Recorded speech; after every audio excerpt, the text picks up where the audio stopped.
Oh, again, what is up, guys? Today we have a full Challenger to do in carbon. Well, everything but the windshield and the sunroof. So all the sides in the back, we're doing 20% C2 carbon. Pretty excited for this one. This thing looks sweet. I love the white and black color scheme. It's what I have on my Blazer. You guys remember that one? I just did a Trailblazer. That's out there. We did the front doors with full windshield on that one. Similar look, so yeah. This is one of my favorite styles right now. This thing is stupid clean. It sounds awesome. Yeah, it's gonna be a good one. You know what? I gotta change this a little bit. Oh, so yeah. I have new headphones now, and I'm still getting used to them. I tried to get some neckband ones, but the earbuds really drove me crazy. So Sony still had a pair of like really good neckband headphones, and then it just I took them back like immediately, and then I didn't want to get like truly wireless earbuds, but we got these now, so. These sound really good, and they worked really good. Cold start? No, not yet. Maybe at the end of it. No, what? For this back window, we're going to have to start it. So good excuse to hear it then. I don't usually just start up cars and run them here. Not unless it's for the actual work. You need to do these live feeds after 6. I can't get any work done here. See, the thing is, this is my work, so... It happens during work hours. We will have defroster problems. Yes, unless we turn on the rear defrosters. So the way that I handle those, if you guys know the Challengers, Chargers, Mustangs, and a handful of other cars will suffer from a similar defroster issue. I always turn them on before, and we've talked about that literally every time we've done these. So yes, they do have thick defrosters. So we're gonna turn on the car before we install those. But for those of you that aren't hanging out till then, that is the summary. Limo? No, not limo. But it's going to be a good look. 20% carbon is definitely a good look.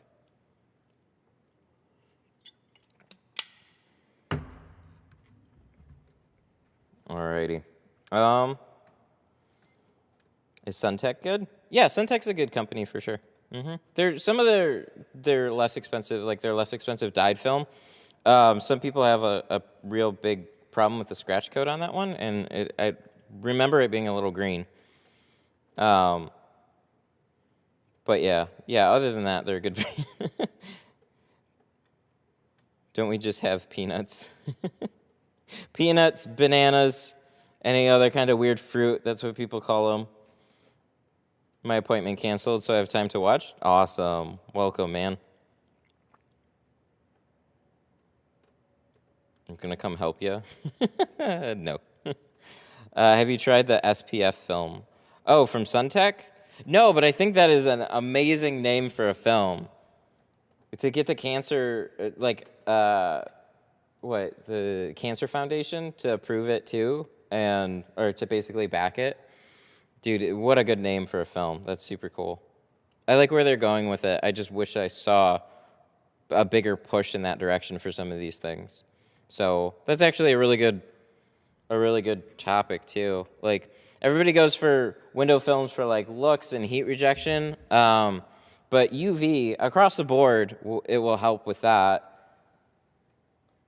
Suntech has scratch problems on all their films. Oh, well, that's sad. But I really would like to see a push in the healthcare space. I think that'd be super cool. Don't have... yeah. Suntech, for whatever reason, thought it would be a good idea to name their entry-level film Standard, but abbreviate it STD. It's nice. Very nice. Daniel Reyna coming in strong in the beginning with a $20 super chat. What's up, Master Musta? Hope the baby and Escuela are doing good. They are doing very well, yep. Yep, they're doing good. Thank you, I really appreciate that. We're We're coming into some nicer weather now, so it's really nice. Baby's grown up a little bit. He just turned 6 months. Six months it's been already. So we're going on some walks and stuff like that. So that's really nice. I mean, we've been out running errands and whatnot, but now that he can kind of like, he's getting a little bigger, can sustain himself for a little bit longer at a time. So it's nice to be able to go do some family stuff. I want to change films. I'm a dealer, but I don't like the films no more. Oh, for Suntech? That's unfortunate. Yeah, I haven't been a Suntech dealer. I heard they take care of their people, though, so it's unfortunate about the scratch coat. That was like the #1 Lumar complaint, too. Everybody talks about the scratch coat being garbage, so that's really problematic, for sure. Lumar shrunk like a dream, though. Alrighty, we're going to get started. We are going to get started, so let me throw this on. Let me get my belt. Wait till he turns 2. Is that the terrible 2s that I get warned about? Already, like, he's not super mobile right now, obviously, but when you put him down, how quick he can turn over now is almost scary. So it's like, put him down, he's laying there, turn around, look back, and he already flipped. So I'm like, uh-oh. Gonna put him down and he's gonna be gone. Nope. All right. Well, that's working.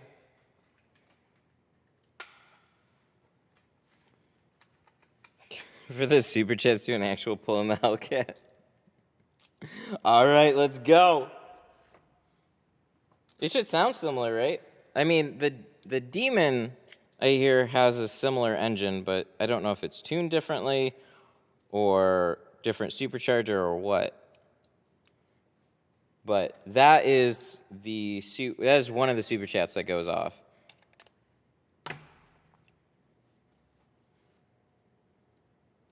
Mine just turned 2 and it was an overnight difference. Oh no. I tell you, they grow up fast. I didn't realize how fast, and then we have one, and now it's like, whoa. I gotta say, it's nice to not have like a neckband too, so I just worry about this. Good deal. All right, let's get started. Are we good on the frames? Ooh, we are good on the frames. Maybe I can bump this back up. 1 second, I'm gonna bump up no, not the frames, the bit rate. That.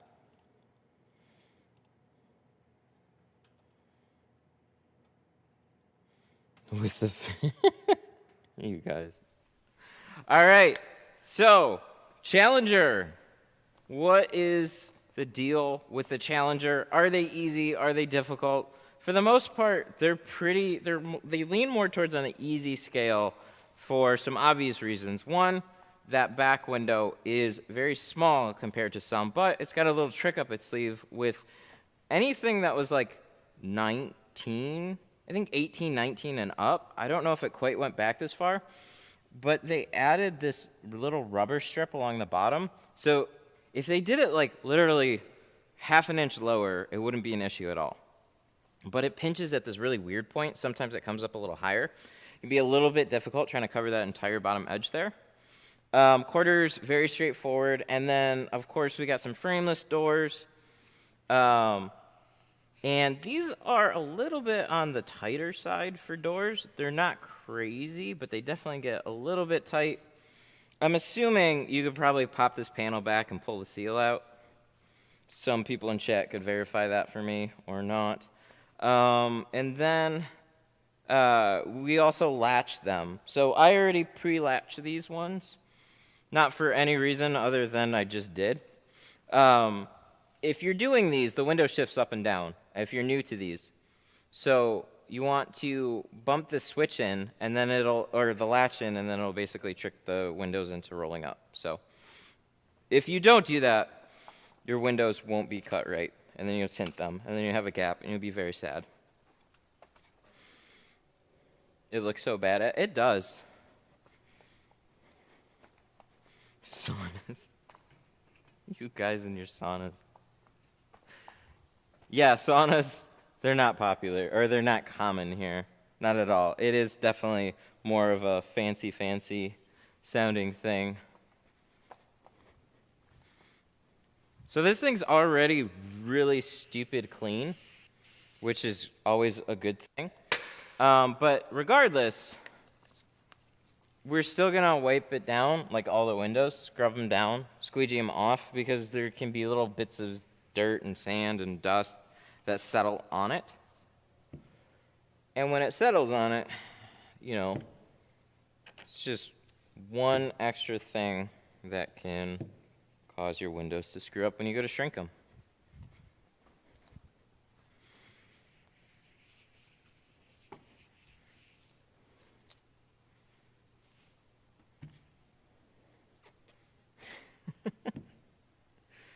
I don't even need a sauna.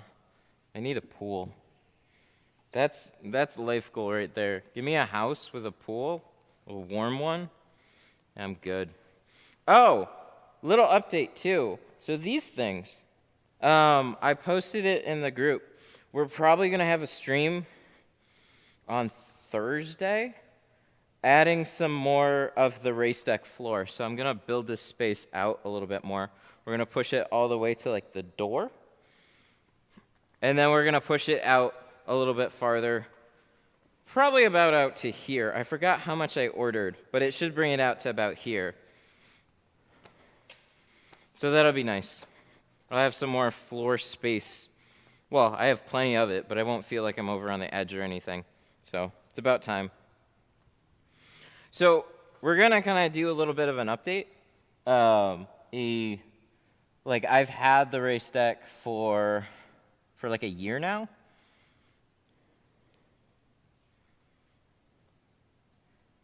And we're definitely gonna check it out. Like we're gonna see how dirty it is underneath. We're gonna see what it's like to pull apart and maintenance. It's definitely pricey.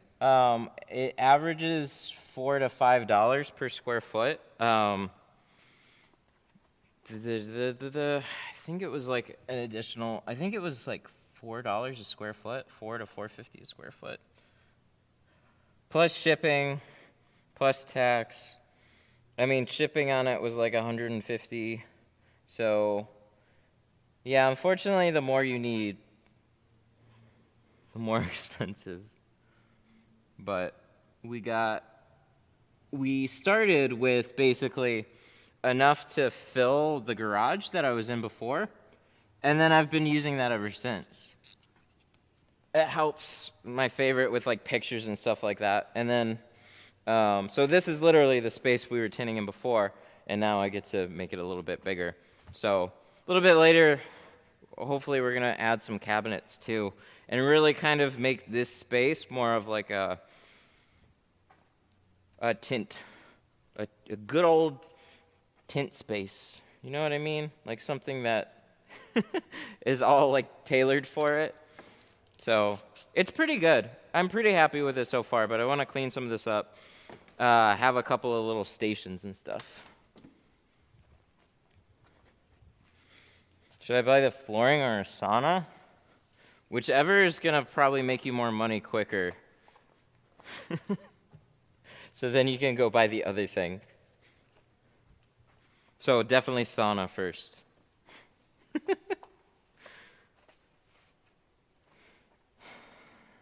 How much to tint my side view mirrors? That is not something I actually do.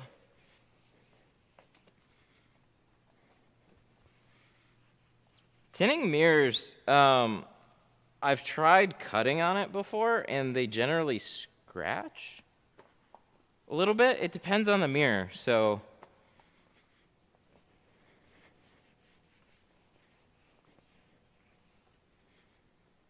So like these ones wouldn't be too bad to do, honestly. It's just hard to get to. Like a little bit enclosed, so you gotta flatten them out, bend it out, and get that blade in there. Hopefully you don't nick it up at all. But yeah, it's not really made for exterior either. These headphones, they don't quite have a lot of range on them, I'll say that. Hang on one second. Canon. Canon. All right, let me...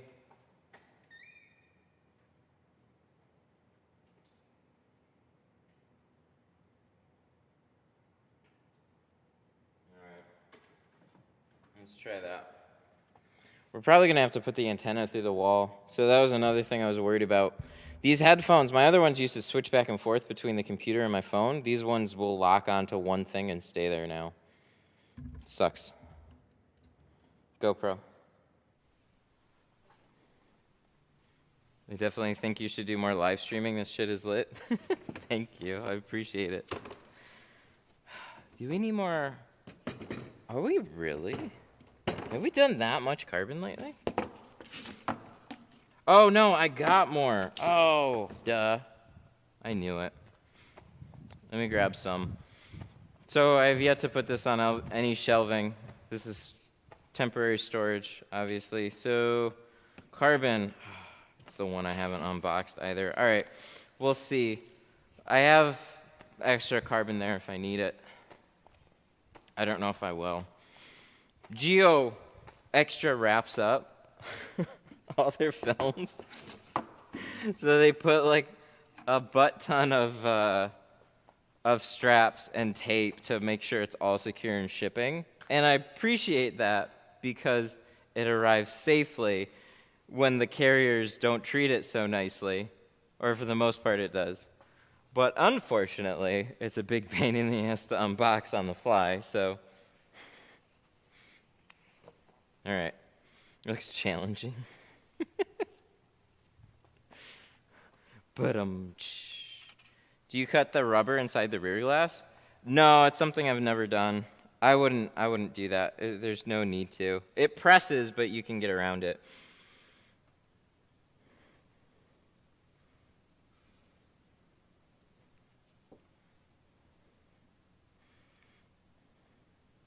Should make the back room an inventory room? I should. Right now, it's just a Garbo storage room.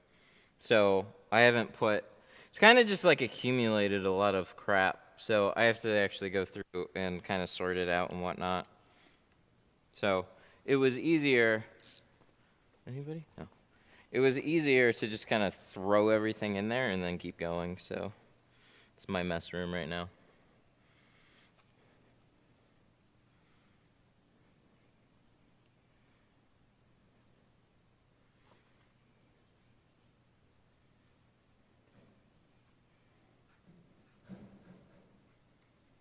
What is that sound? Oh, that must be neighbors. I usually don't actually hear anything here. How much to tint my wristwatch? No. No. Could keep tools and stuff. Yeah. Oh, yeah, for sure. Yeah, it would definitely be handy if I made it all functional and put some storage and whatnot. It's just another thing that I have to do.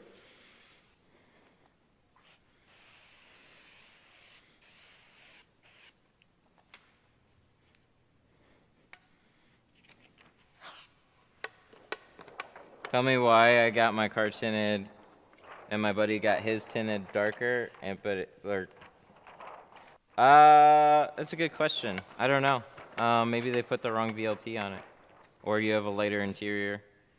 One of those things. From one film to the other, I could show you side by side. They're not going to look darker or whatever from the outside. It all depends on the vehicle. So if it's actually the shade that they installed, you should be good. So a lot of shops now, they'll carry tint meters as well. So that's really handy in like verifying shades and stuff like that. So I use it for like when a customer shows up and wants to like match some doors and they don't know what film's on it. So you just put a meter over and it tells you.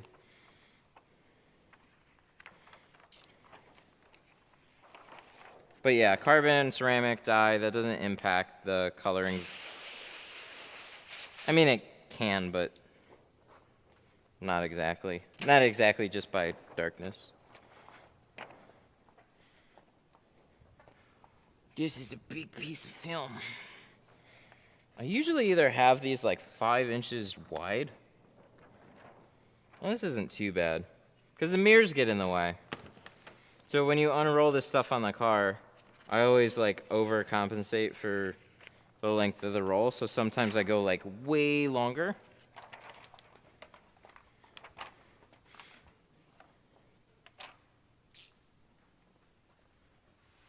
Cannon.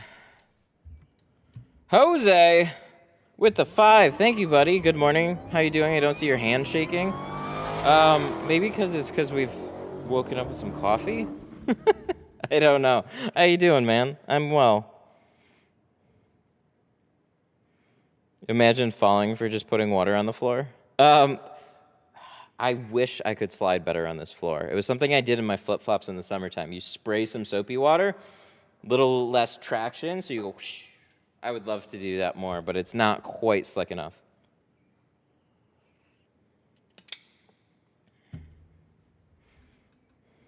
I just got up.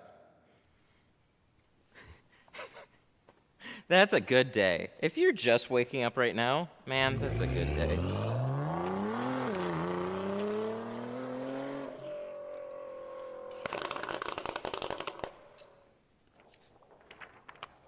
Super chat. Ooh, that's a big one. Big question there. Why, when I shrink on dryer sheets, why doesn't it stick? Let me get that real quick. Sorry, we really need other monitors here. I half hear questions sometimes when I'm talking. Canon. Jose! Oh, it's a different one. With the 10, thank you. Why, when I dry shrink, the tint doesn't seem to stick, even when I squeegee over it, so I have to spray water. Also, any Lexan bad experiences, by the way, my pops in the last one. Oh, you guys are related. That's awesome. So with dryer sheets, it depends on what you're using.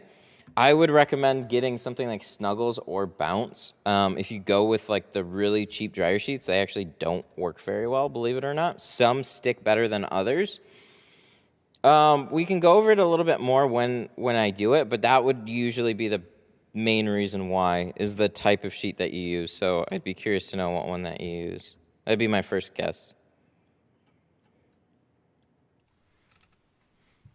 Thank you. I appreciate it. Yeah, try and remind me too when I'm towards the back window.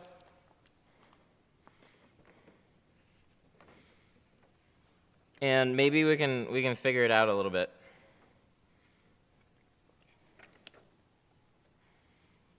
Dry shrink prep is extra sticky too, so if you want something for sure that's going to stick, get dry shrink prep, absolutely.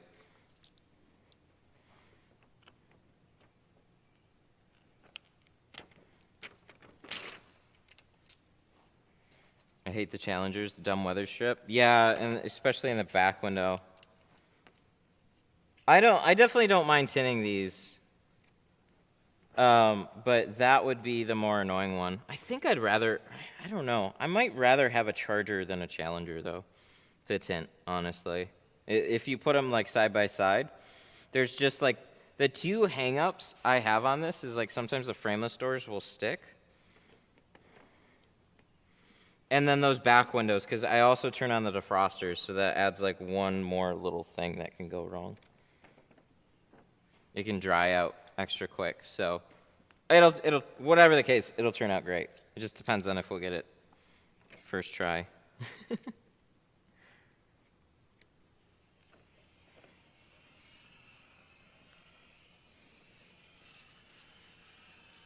How more expensive is the carbon tint? Not much. So on a car like this, or most other sedans, I'll do like a $55 material cost upgrade. So the way I look at it is I try to have my base cost, and that basically includes everything, like the time, the space, the effort, because you're putting a very similar amount of time, space, and effort into most vehicles. So the film, I'll do like a material charge to separate it a little bit. So Not much more expensive, really, if you're paying to have me tint it. The ceramic is definitely a bigger jump, though. Ceramic is $3.95.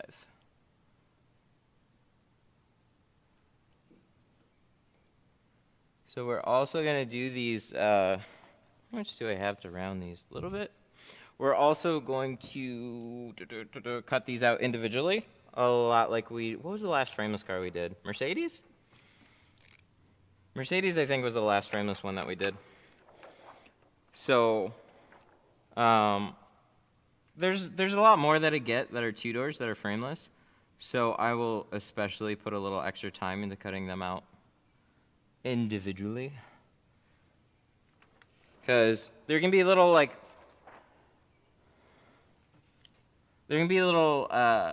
variances from one window to the next. They're generally very similar, though. On chargers will vary a lot, though, from side to side. If you get an aftermarket glass, like, for sure. Do you only use 30 degree? No, I use 60, like, a lot. I love using the 30 degrees, though, for all the edging and stuff. It's just, it works out better. But sometimes you'll just see where I have a 60, like right now. And you might be wondering why. It's just, I have both. And sometimes, like, the carbon blade will rust out quicker, so sometimes if I'm just, like, hurrying along or something, I'll just have a 60 in there, or, the 60 degree stainless, and then I use those more than not, so I'll just kind of keep going sometimes with a stainless, but so let me see how this little guy will line up here. You might have to round it just a little bit more, but I didn't want to over round it, so maybe it's something we can do on the inside too. It's definitely extra round here. We'll go just a little bit more.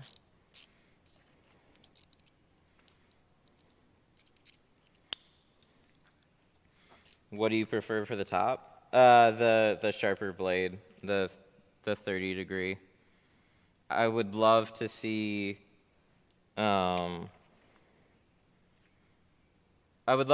stainless steel 30 degree blades. I think there's only one company that gets them made, and they're like $1 a blade though, which isn't super feasible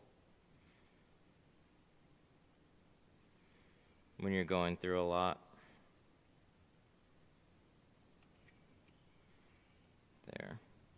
There, that's a little better.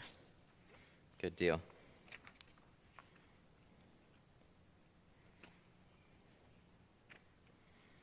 Some people have suggested the black ones. I need to check out some other ones, I think, just to play around with them.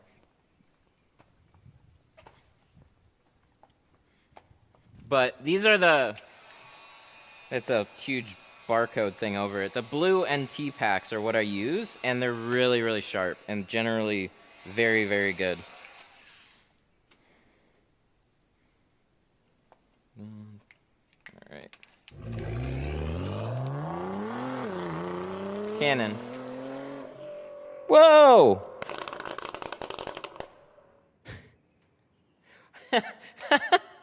No way. Jose with the 15. My son beats me with super chats. We watch you a lot. My son is Lexan, and I'm GeoShield. That's interesting. So I'm more surprised that you guys use different films, but it like almost reminds me of me and my dad's shop. They use, I think they have Scorpion right now. That's cool. Thank you for the 15. I really appreciate that. That's a money-making deal? Hell yeah. That's cool.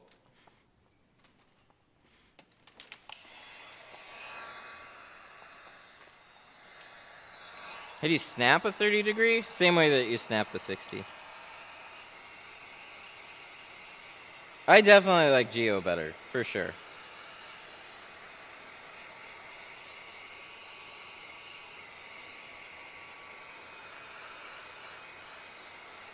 Shrinking, looks, everything.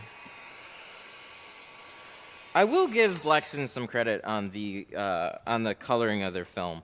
Their film is super just gray, and you honestly don't see that very often. You always see like a little bit of a color to it, but it's really rare that you just kind of see like a neutral, just darker. So at least on the carbon that I used, it looked really good. But there's a whole whirlwind of other issues I have with it. All right, let's get a big old piece.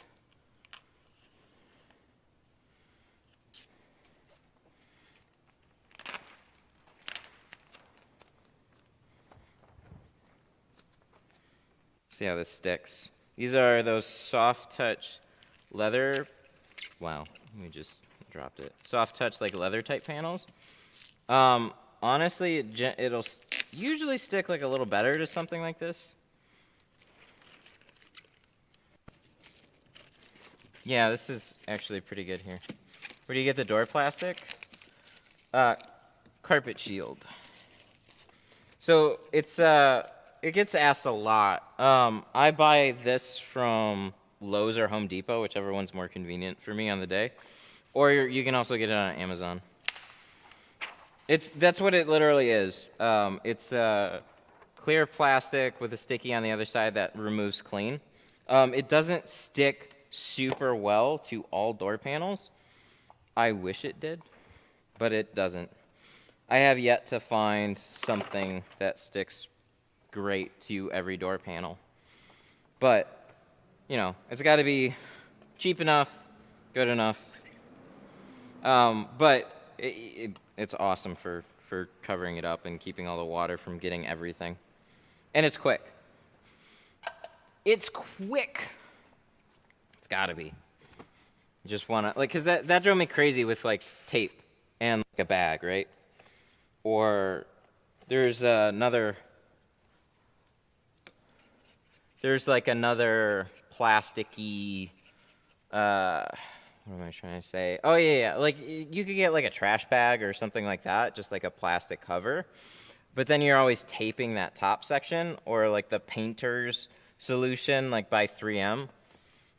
They have, like, their blue tape, and then it comes on a roll, and you can just unroll it and stick it. But, God, that drove me crazy, because I had the same problems. It wouldn't always stick, and sometimes it'd fall off, and the rolls, I think, were, like, $6 or $7 per roll.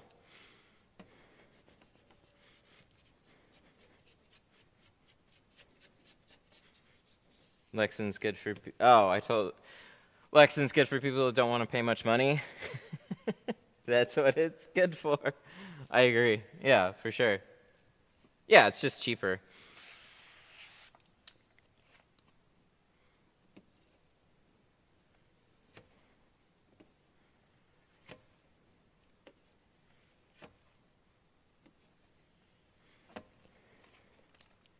How do I find the roll holder? Ooh, okay, so credit to myself for that one. Go to, I don't know if they have them in your area, but look for a place called the Container Store. You can also order them online. Look at their Eufy line of closet organizers, EUFY, and then you'll find it there. They have like the brackets that fit on other dual track type systems, and then you just get an extra long bracket, get the hook, and then you can hang it off of there. So those brackets are extra long brackets. I didn't have a lot of space to work with, but I really liked it too because it's super clean.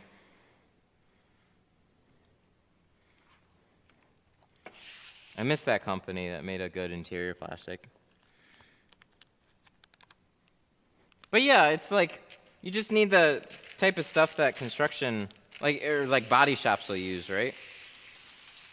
As long as it's good with sticking to paneling and stuff like that, because there's a lot that'll stick to paint really well, but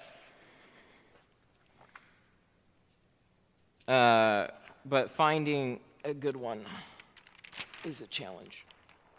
What was I saying? There we go.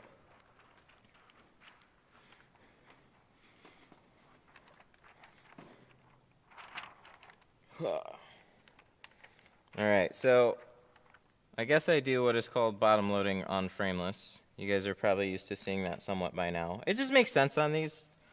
Like I learned how to do it this way. I've tried to two-stage Frameless with very little success because of usually how little space they give you on that front edge. So get it nice and slippy. Clean that top edge real well. Just let it hang and then tuck it down.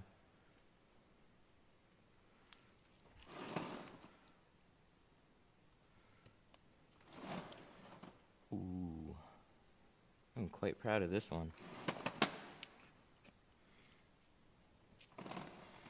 Yeah, let's get that close.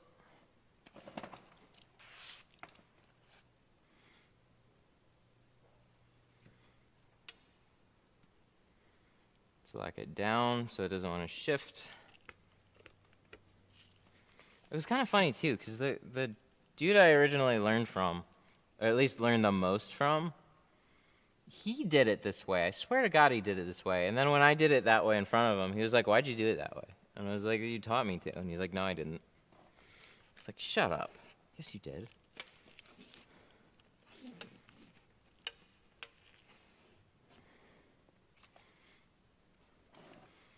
But yeah, I've always done these this way. I don't generally pull seals though. This would be super handy if the seals just popped out nice and easy and then you could get to it, but I don't know. I've never taken the time to try on this one. Yeah, right there. Presses pretty hard.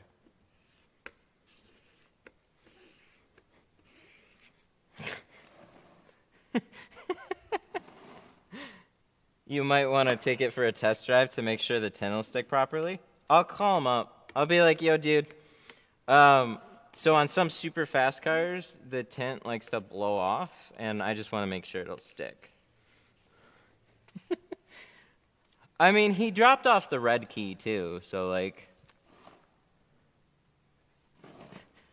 No, we're not going to do that. But we do have the red key, so... Just kidding. But the red key.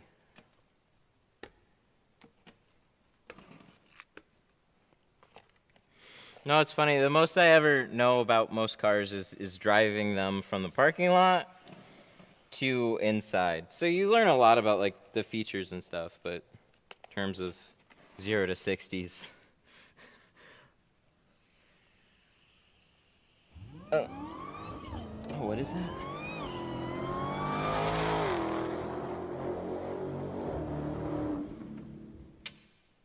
Ooh, that's a really nice super chat. And sorry, hang on one second. Let me get to that. He set me up to drive it? Maybe.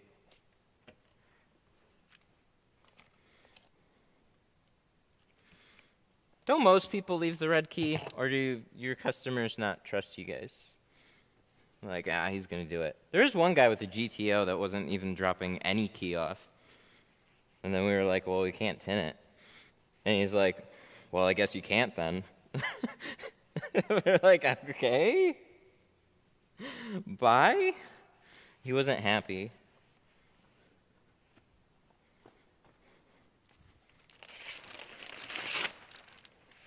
See, the better it seals on the top edge, the less drips that you're going to have. So it does a good job, but doesn't quite stick super well to every door panel. Keeping it off that stitching is really important, though. Canon. Boss! Whoa! Holy shit, Boss with a 50. Dang, that's a big one. What's up, man? It's been a while. Been busy in the hospital since a couple of weeks. Dang, hope you're all right, dude. Hope it's nothing serious, but a few weeks. No, it's a nice car. Yes, it is. Eventually, I keep trying tinting windows, and I have to say I got 4 vehicles successfully done last weekend. That's a busy weekend. Nice job. Thanks to the top tips and tricks from you. Oh, you're very welcome, man. Hope you're doing okay, though. Shit, hospitals are no joke. I work in the hospital. Oh! Well, that's more reassuring. Stay safe, man. You gave Chad a panic attack. Like, when you say, been busy in the hospital, it definitely sounded like, oh shit. But good. Glad you're all right. All right, cool. Thanks for the 50, man. I really appreciate that. God, I was over here listening to it, and I'm like, oh God. No, I hope he's okay.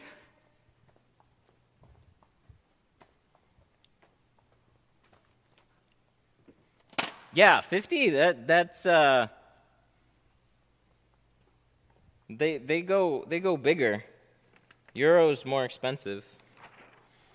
I bamboozled you.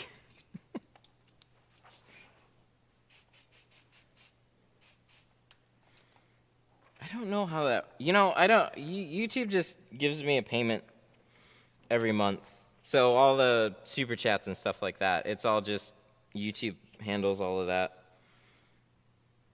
So it is interesting that it keeps it in the currencies. I really like that because you know where people are from. But in terms of like numbers, leaving a 50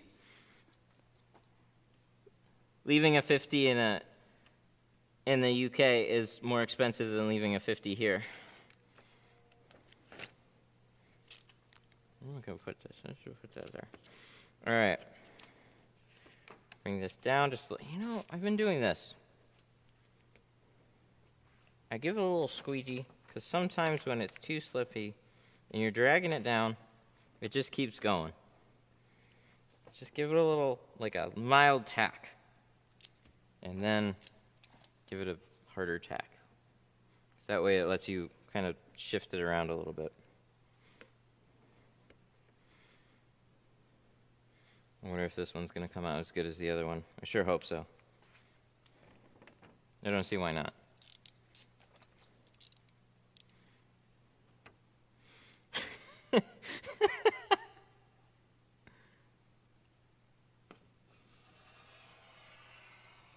Are saunas common where you are? If I had to guess, it's Dorito.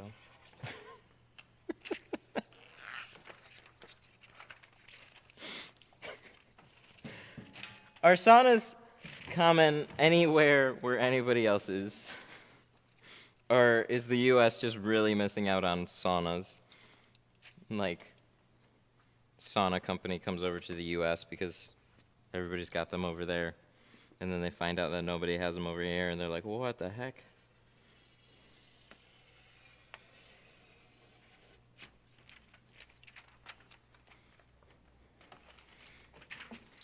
We got it.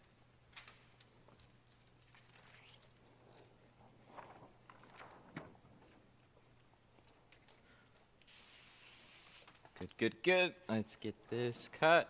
So what's also a little interesting about this top corner is this top edge here. So you want to round it a little bit extra. Don't go straight because you'll see a little gap. So you could do it one of two ways. You could go extra wide, or you could just make this little crafty nubbin up here.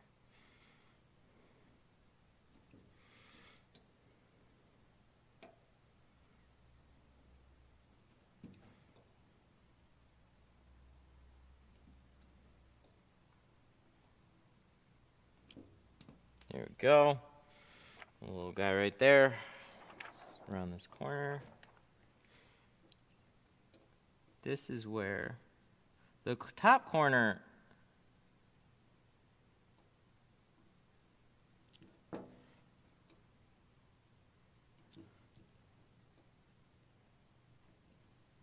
sorry, just trying to make sure.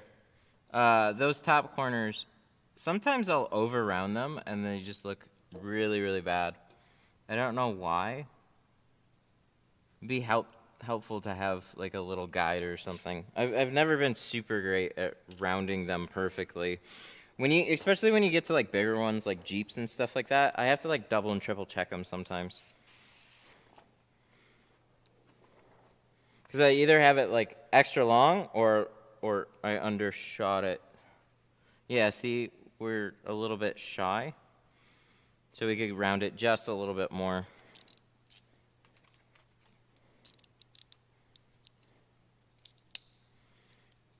Oh, so I'm gonna say this again. Those of you that are tuning in, if you wanna see a floor being cleaned, tune in on Thursday. I think we'll do it on Thursday. I got some additional race deck flooring. So I get a fair amount of questions about keeping this clean and stuff. So I haven't done anything to keep it clean. So we're gonna rip it up. We're gonna scrub underneath.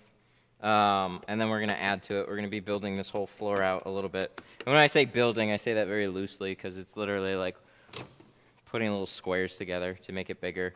I just have to think a lot because I don't remember exactly how many squares which way that I need. So I have boxes of tiles, and I got to see if I can track down what I ordered for the, like, I'm adding to it. So I think I went 3 whiter and black, and then the green, and then I got the gray as a fill, and then I got 5 over on that side, and maybe an extra 3 on this side. I gotta see. Hopefully I have that.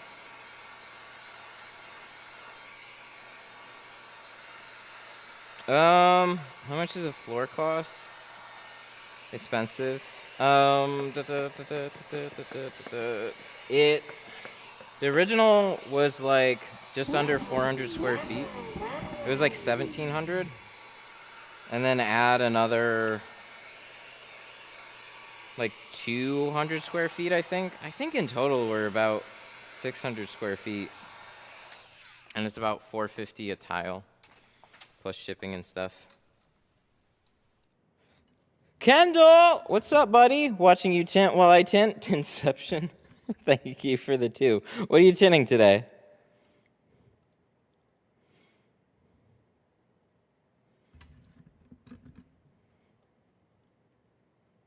You guys are funny. There's lots about saunas.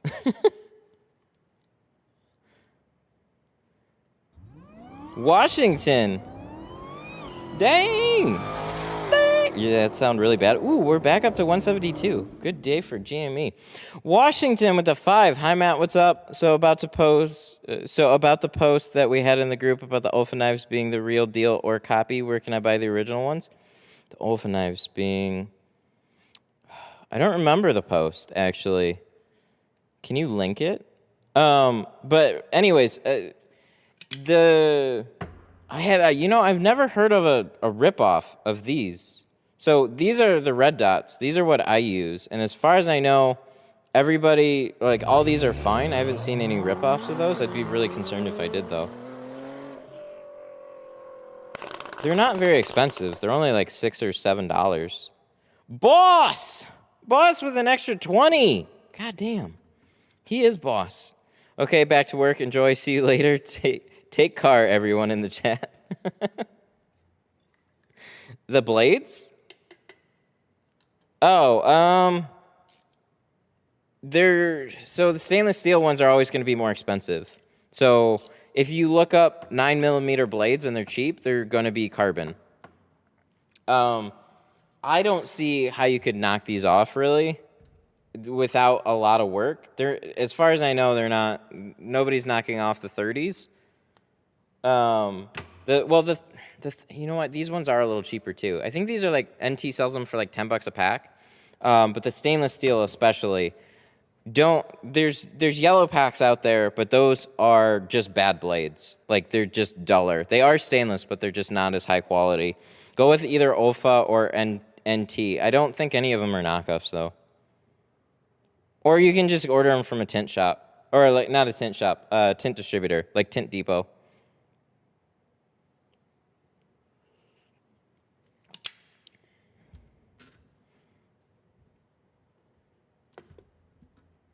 I feel like NT is sharper than Olfa. I generally agree with that.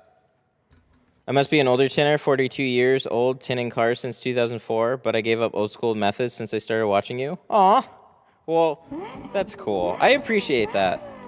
I definitely don't need people to change, but I appreciate you being a longer term tinter and being very receptive to different things. That's cool. Some of them, like, they watch us little shitters and then they they have problems. I'm too busy to get my certificate for tinting windows, and then I'm going to open my shop in the Netherlands. Do you need a certificate? Because here, there are no certificates. Thanks to your streams, though, I have become a lot wiser. You're very welcome, man. Jose!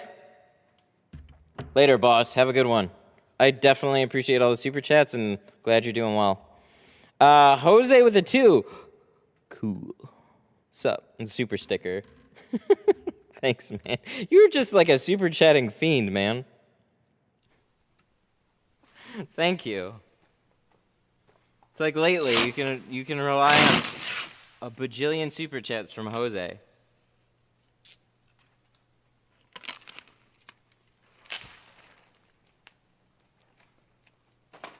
But don't feel like you have to.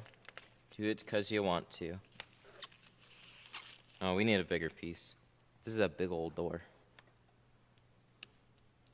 You know what was super cool, though? I haven't but got a couple. This guy specially requested that I stream his car. And that was super cool. He's like, is it possible for you to stream this one? And I was like, yee! That's pretty awesome. I definitely appreciate when somebody appreciates the stream. Just big appreciate all the way around.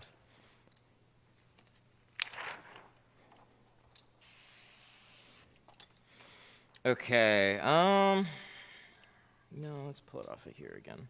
We're gonna put this there.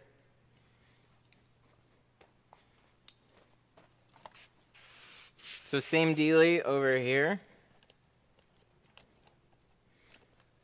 Scrape it, drop it, done.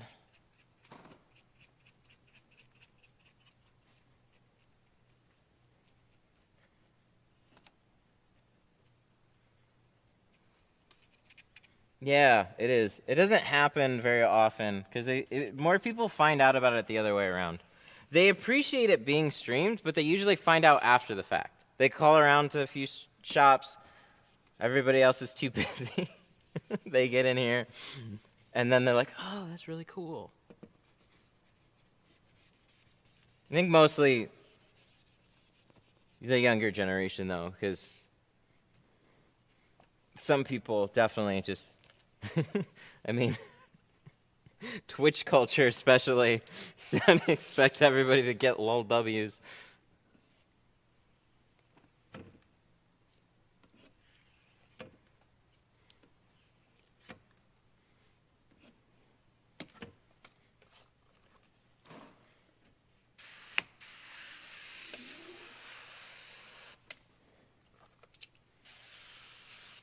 I'm worried that my headset is going to cut out when I jump in this car, though.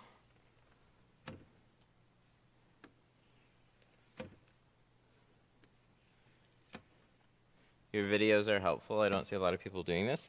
You know? Me either. Something about putting a GoPro on your head and tinting is just not super common. Yeah, it's a lot to put this type of thing together. You can put it this way. You can make more money just tinting. But I enjoy doing this, so hey.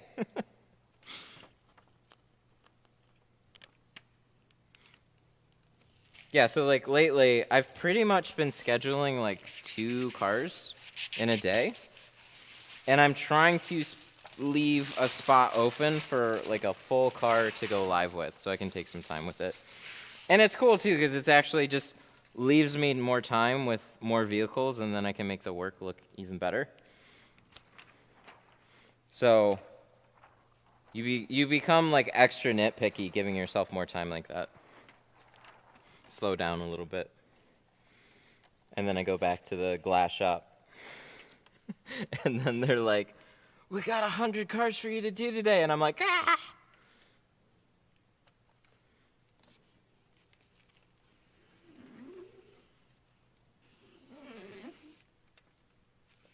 Super chat.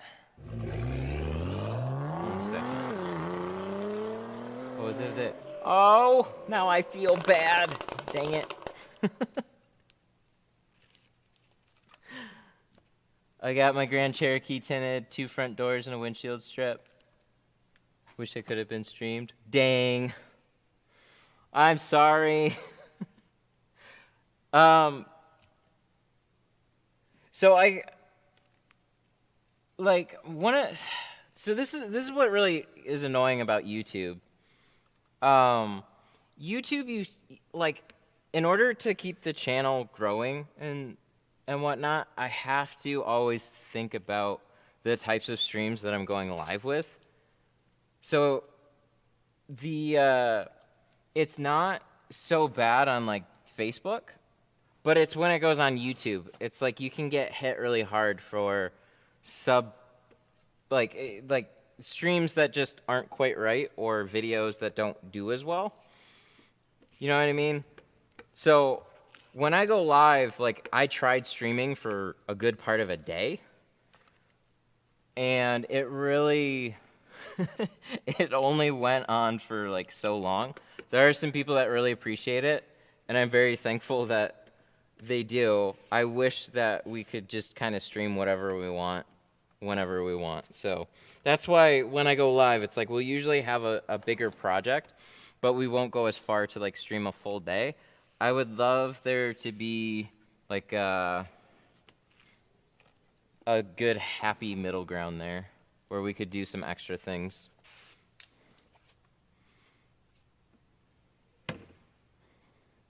Good? Look at that. I'd say that's very good. Hell yeah.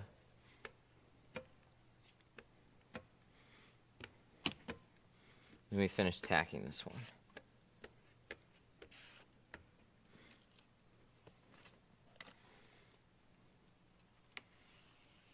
I do wonder if it's going to get to the point where I'm going to have like a few people requesting live streams in a day, and that is going to be really something.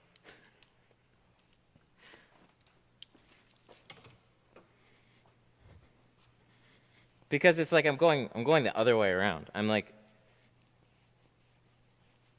picking cars and streaming when people don't even realize that I am. And then it might start going, eventually tipping the other way, where it's like then I have too many cars with requests to stream, and then I'm like, holy shit. But yeah, we had to make this place. We had to make this place just to be able to do this. Cannon. Hey Matt, hope you're having a great day. Thank you. Melissa with the 5. Oh, she was the one with the Grand Cherokee. Yes, I definitely remember the job. I'm sorry. But I hope you still like your tint job.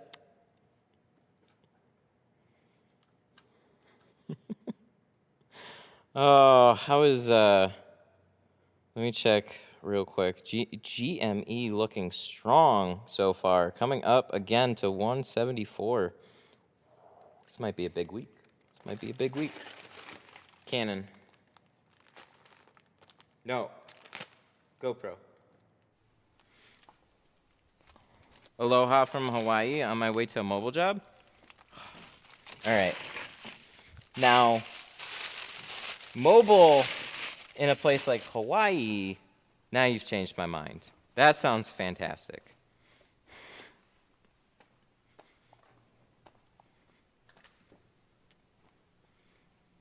That's why I recommended he brought the Challenger to you. Ooh. Ooh. Oh my God. Cannon. Well, thank you. Holy shit. My tint is flawless. That's why I recommended you bring that to... Oh, that was super nice of you. I really appreciate the referral. Dang.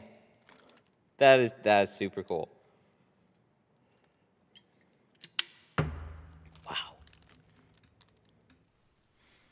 Wow. You know, there's those things that you cross your fingers and like you go, this, you know, if I do this enough, this could happen. And then like some little things like that start to happen. You're just kind of like, dang. That's super cool. I appreciate that.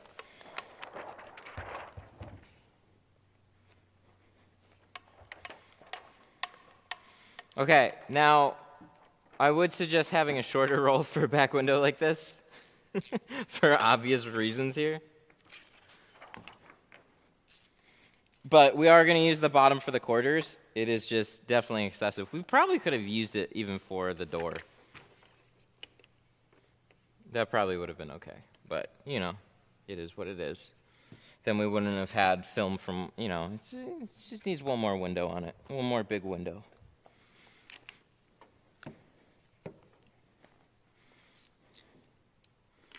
Sandpaper on the dot matrix. That's something I've never done. It looks super clean. I have never seen somebody do it in person, so I could kind of look at the glass after the fact. Because that would be my concern, like that there's some scratches. Because there's no way you're not getting the sandpaper past those dots. Unless you happen to like tape it off perfectly and then sand it, maybe.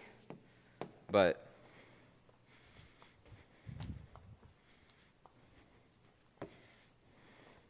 oh yeah. So back windows. Jose had a question about getting it to stick. So let me show you two ways here. You have the dry shrink prep bag. Hang on. You have the dry shrink prep bag that you can use that'll make it a little bit more sticky. And then these are the dryer sheets that I'll use. Snuggles. Bounce also worked pretty well. They're both, I think, pretty similar in terms of the stickiness. Don't cheap out on your dryer sheets, actually. The worst experience that I had with shrinking a back window was off of, like, generic Meyer brand dryer sheets. So basically like Walmart brand for those of you that aren't on this side of the country. And then when I apply it, I'll usually do a heavier coating on it too. That'll help it stick more. So the glass is thoroughly cleaned. We kind of scrubbed it down, squeegeed it off. And then so when you do this, you should get a good amount of stick. If you're not, there's either something in between the film and the glass that's letting air in, or the dryer sheet just isn't as good. So those are really the only two things that I can tell you. Because other than that, you could create it like a little wet line. I have seen windows with like some overspray that'll let air feed back in pretty easily, and then they won't stick as well. But if the glass is clean, that's not going to happen.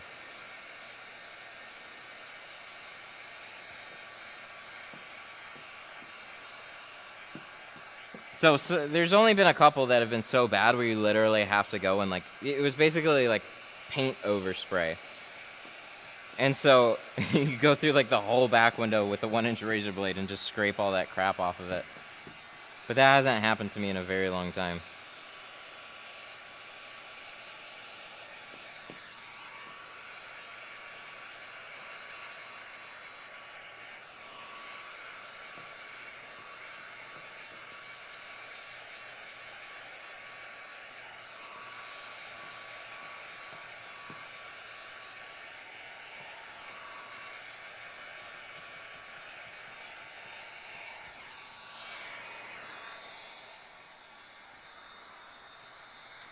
I need to try Geo out. Shrinks like butter. It does. And you could do comparisons between that and the Avery that I was using. Avery would do these little like sideways lines a little bit more. That would kind of make it a like slightly more annoying to shrink, but it was still a really good shrinking film. And this is their carbon stuff too, so this will shrink a little bit slower. And this is also like a shorter back window too. So you usually get the first half really fast, and then the more you have to shrink together, the slower it's going to become.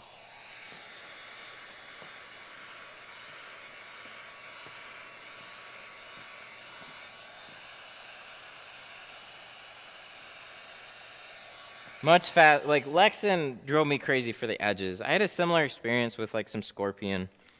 I think the carbon. So when I talk about a brand too, it'll change from like film to film. Some of their film, like some films from a brand will be really good, and some films may not be as great.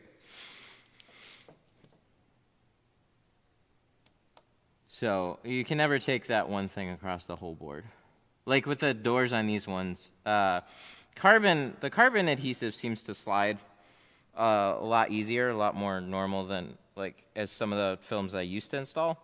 But the Pro Classic and the Pro Nano seems to stick a lot more aggressively.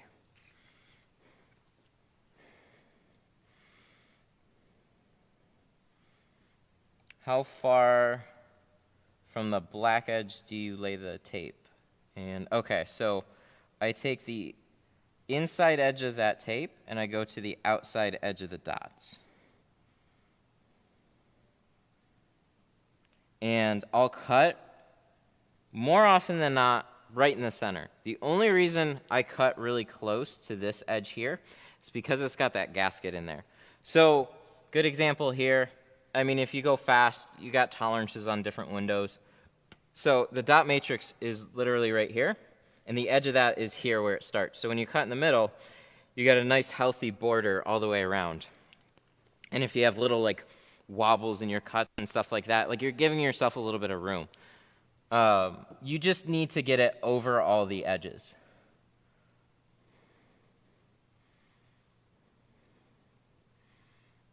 $5 super chat.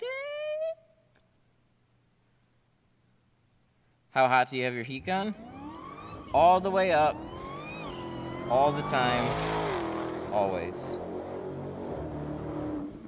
So with a heat gun, you control the heat with distance. You know, the hotter you get your hand to a torch, the more you're going to burn your hand. And the longer you keep it there, the more you're going to burn your hand. So same thing with a heat gun. It's really hot right at the end, and then that heat dissipates pretty quickly. So you just want all the heat and all the air that heat gun will give. And then you control everything with the distance. So if you really just want to fry something very quickly, you just put that sucker really close. You move faster if you want to slow down, hit a wider area. You pull that gun back, and now you're hitting a little bit of a wider area. Cannon. But thank you, Freddie. Freddie with the 5. That was the question. I appreciate it, buddy. I have to keep checking GME because it's more of an exciting day. Ooh, new highs. Can I zoom out, or is that as much as it'll zoom out? Oh, no, there we go. Oh, it went sideways.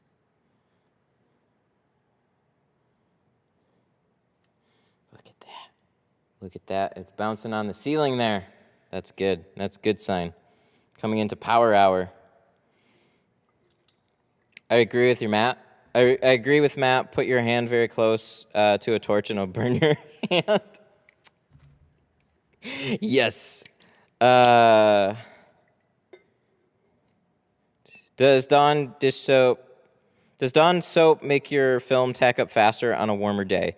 I've always seen a little bit more tackiness with Dawn, but the warmer the day is, the faster it'll tack up. When that glass is hot, especially, your tint will tick up. Your tint will tack up really fast. So that was actually kind of a problem with the Pro Classic.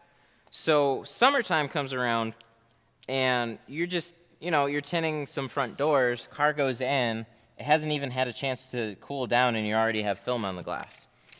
So one thing that I've had to do is kind of take a little bit extra time, and, well, like, not a lot of time, but I'll spray some water on the doors, sometimes a couple times, and just keep them damp, so that way it'll dissipate the heat quicker. Because the tint will slide a little bit easier when the glass is cold. So Dawn always seemed to be a little bit stickier than just straight baby shampoo. But for whatever reason, I have to use both together for most of the films that I use now.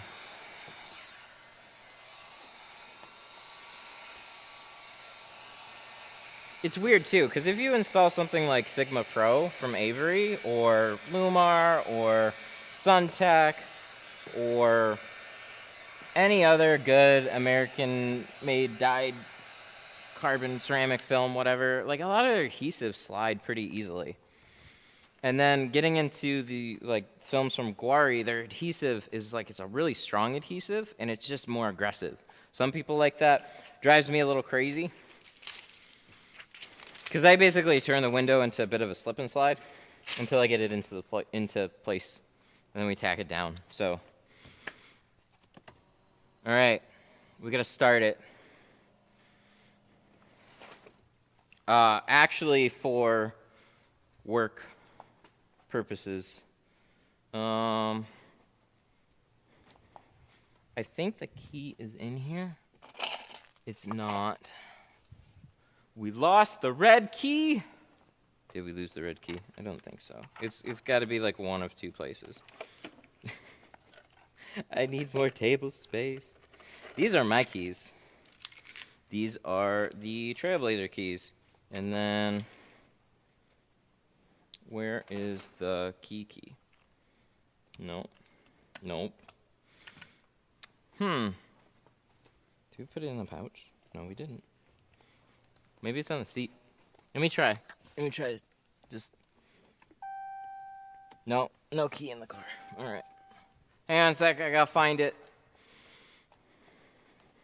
Don't worry. It's safe. It's safe. Where is it? Where's the key? I usually hang it up around here, so it must have gotten covered, right? No. Sweet Jesus. No. So if it's not in the car, it's got to be like somewhere around here. How do I lose the red key? Maybe it didn't give me... I gotta think for a minute. Where did I put this key? I should have it. Maybe it's in the pockets.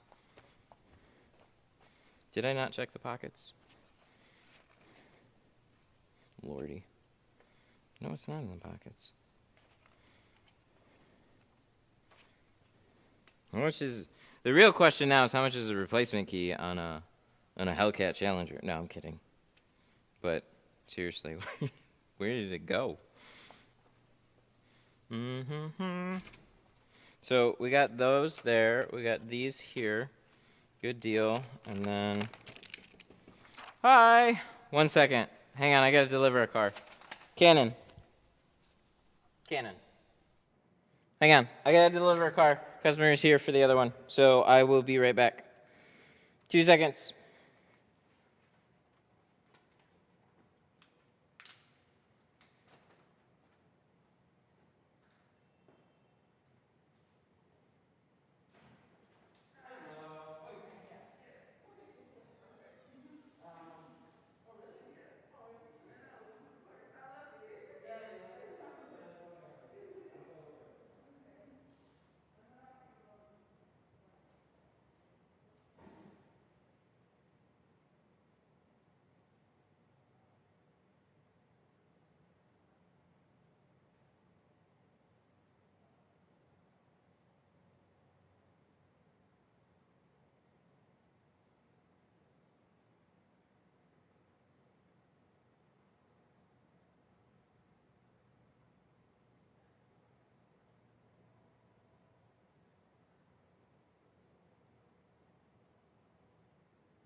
All right, I need tape for the switches.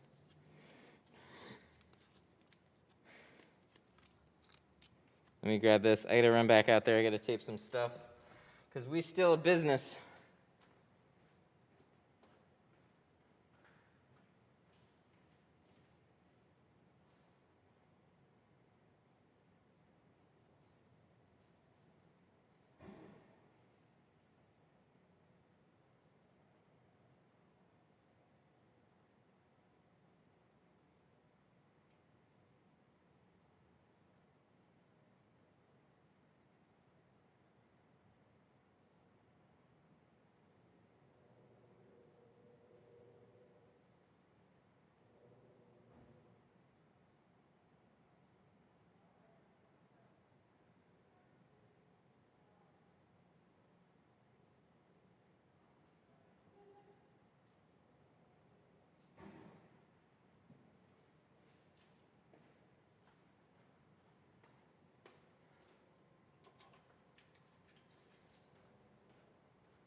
All right.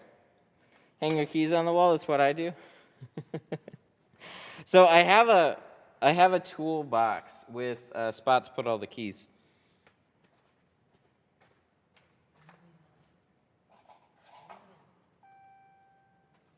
Two places. You know what I probably did?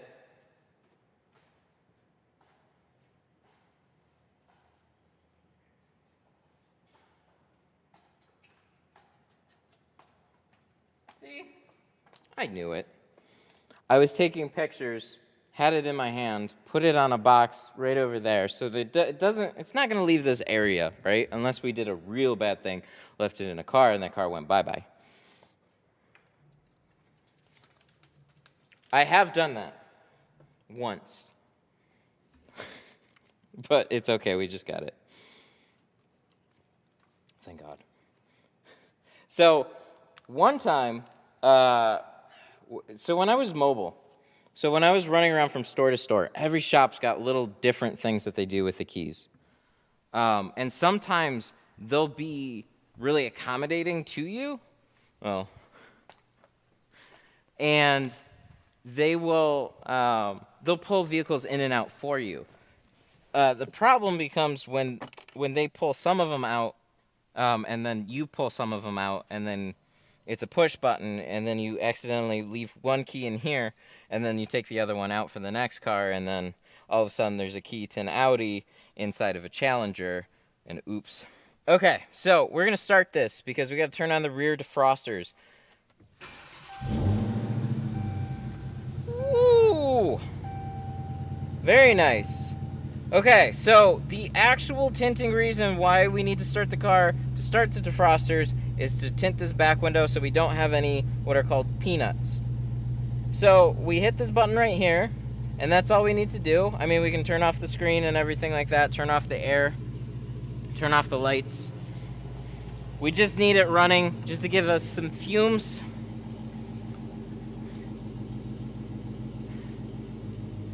And then we can make some space for ourselves. So, oh, she definitely sounds good.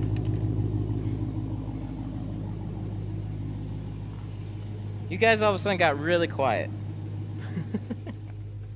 Or the car got really loud. So on these ones, the defrosters are bigger. Same thing for Mustangs. Same thing for 300s. I don't know why Mustangs. I don't have a good reason for that. But Mustangs will do the same thing too. Mustangs, Chargers, 300s. Those are like all the main culprits. Like the main three. So on these ones, you also have a brake light. But these defrosters are generally pretty thick. Maybe they made them smaller eventually, but they're generally pretty thick, so you'll have little air pockets form where you shrunk the film. So for this brake light, you can actually remove it, honestly, just by pulling it down. There's 3 little push clips, 2 or 3. Actually, I think there's only 2. So there's 2 ways to do this. One, you could leave it here. The trick is to try to get your fingers under it and pop it down without losing those clips up in the ceiling. Because if they go in the ceiling, you're never going to see them again. And the rest of it really just kind of wiggles out. So there's these little, like, let's see if we can get it. Oh, this is really tough with a headset, I tell you.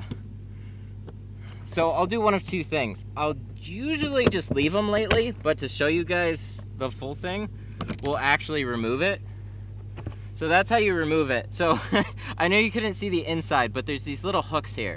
Those go up, these clips go in, and that's how you do the whole thing. So you can actually just pop it down and then tint underneath it. But if you want to make sure that everything's as clean as you can get it, pulling the whole thing is pretty straightforward too. You just gotta kind of like wiggle it and shift it forward, and then it'll free up and then pop out. And then you only have that little light. Putting it back up there isn't exactly super fun either, because then you have to deal with the like trying to look and plug that thing in, and it doesn't have a very long cord to do so. So we're gonna grab a clay bar now.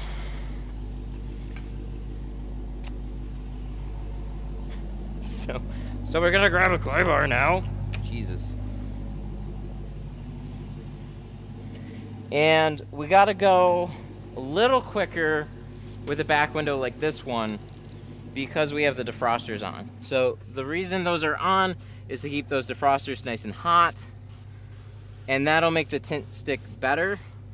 For whatever reason, if you do it the opposite way, if you tint it and then turn the defrosters on, you'll sometimes make the situation worse. I didn't figure this one out myself.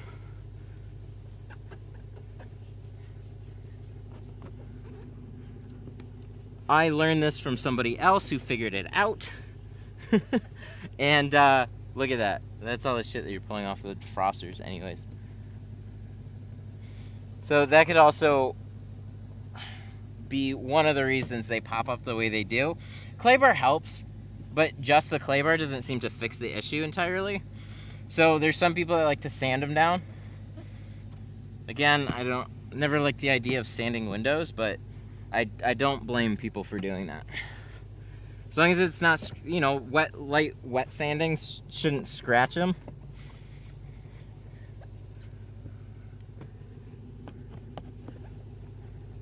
But yeah, just thoroughly go around, clean it whichever way you want to clean it.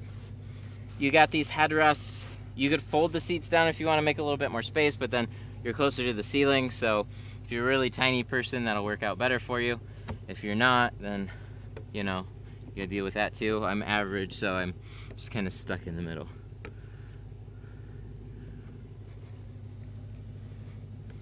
Oh yeah, for sure. Turning on the defrosters after the tint is on there, I don't know why. It makes the situation way worse. But it's one of those things where it's like if you never turn them on and then you tint them, and then all of a sudden you do, and you're like, one day you're just like, oh shit, I forgot to turn the defrosters on. Tint's already on there. Don't turn on the defrosters. Do not. You can try it and let me know how that works. If it works out great for you, then cool. But in my experience, it never did.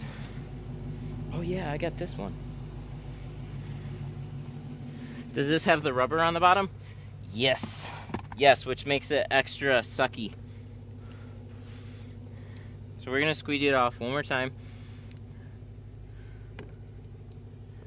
Yeah, these windows used to be super simple, and they still are pretty easy. It's just, as long as you can get it tucked below that rubber gasket at the bottom that pinches against the glass.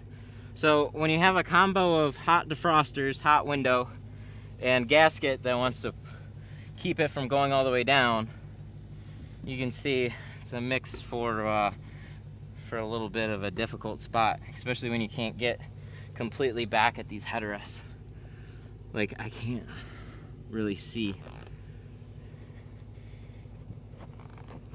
All right, there we go. And then we're going to just basically glide this piece of film over everything. We should probably peel this back too a little bit. Get some soapy water underneath. There we go, that'll help.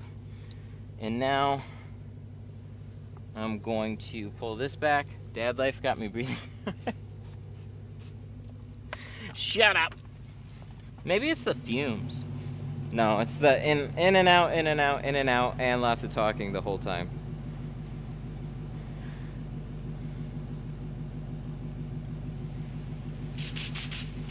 We need cardio. More cardio. Yeah, I don't know. I don't know why they decide to do it that way.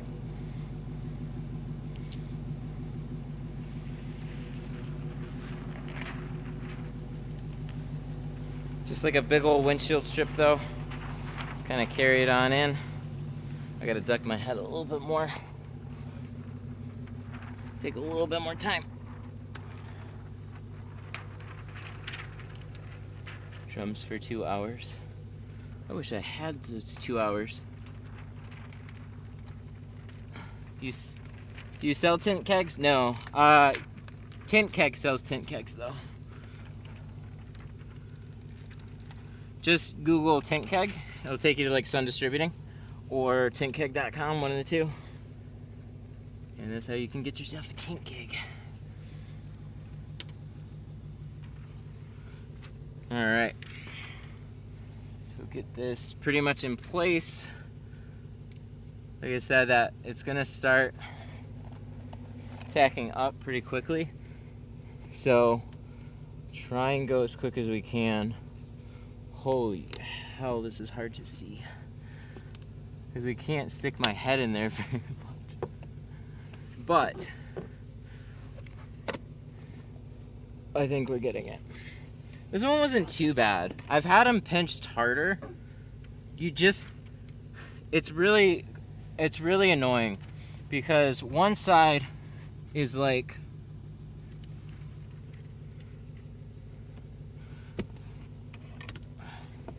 hang on. One side of these, actually both sides, I should say.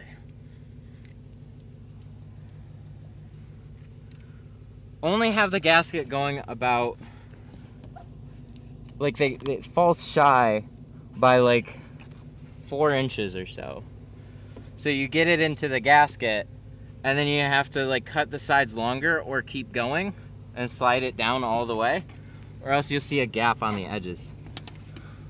So like these edges, the rubber stops there, the rubber stops there. So just trying to make sure that you have it all the way down. You can flex this dash down a little bit and that'll help kind of get it into place too. So we're just slowly moving this down. Glass is very hot, but I think we got it.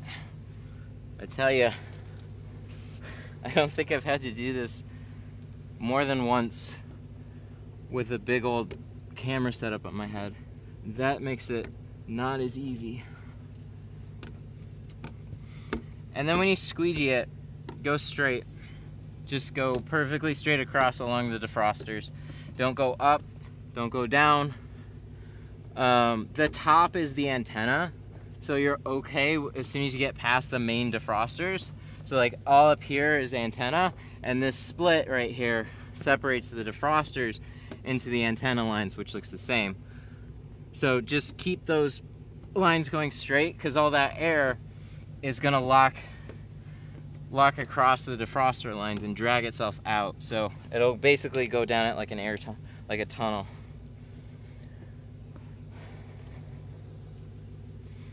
I heard that deck pops back an inch with just 4 clips. You know, I'll tell you what, we might look into that next time. That's the first I've heard, so I appreciate it. Because that's what I'll do on a couple of cars. Like the MKZ. I'll pull that one back just a little bit. So if you can free up just a teeny bit of space, oh, you'd be home free real easy.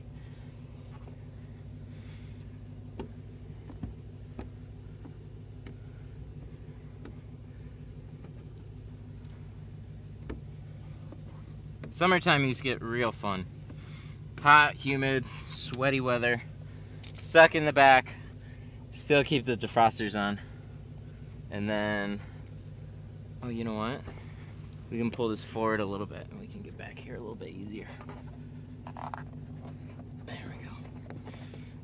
But they take up a fair amount of space.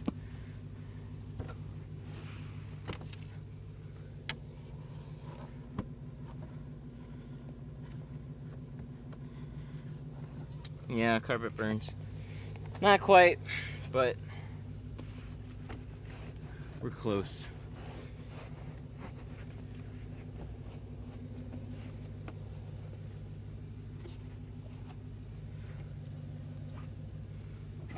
Yeah, you start getting carpet burns like swiping this way, you get in here. So fun. Alright, keep my head low, duck out. Looked like everything was laying down okay. And now, you don't need to leave it on for very long, but any extra little time can help. But you just want to make sure that's all like locked down. I haven't tried without doing that in quite a long time. So I'm sure eventually there'll be a circumstance where they make the defrosters normal again. Or at least I'd hope, and then you actually don't have to do that. But I'll check out the deck lid, though. I really do appreciate that. Something I haven't heard. I don't try and pull decks, but if they're just some push pins and you just pop it forward, kind of like we did with the brake light, it'll just make it way more simple.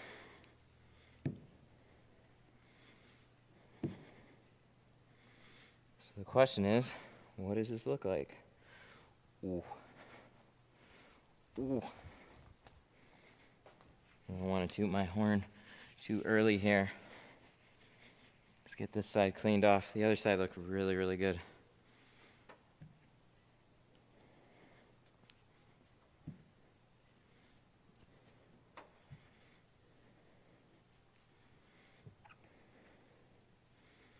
Nice, nice, nice. This last little water line here. We have a little bit extra water we can press out. It looks really clean. No pinch marks either. Good job. Thank you. He said to himself. What do we want to do back there? We could do one of these, and then this, and then this. Let's just pull in a couple things. So we just need it to get below the gasket, and I didn't bring one of these in here because I didn't think I need them, but I don't remember. Ooh. It's dry. There we go. Just want to swipe that out. Figure the best tool for the job. Good, good. All right, that's done. Cool. Well, this is done, except for the quarters, which I know you guys are definitely excited to know how to do these. I mean, these quarter windows are something fierce.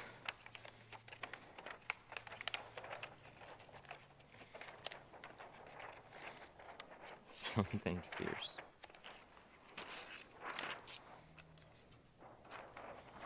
So, we're going to take our extra piece here. You know, I wonder if we can get more out of... I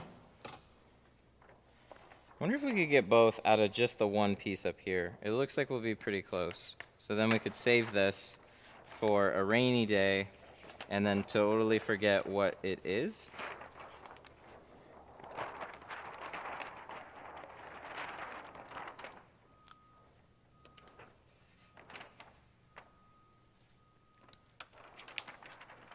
There we go. Quarter windows are definitely the most difficult. Yeah, that's why we saved it for last.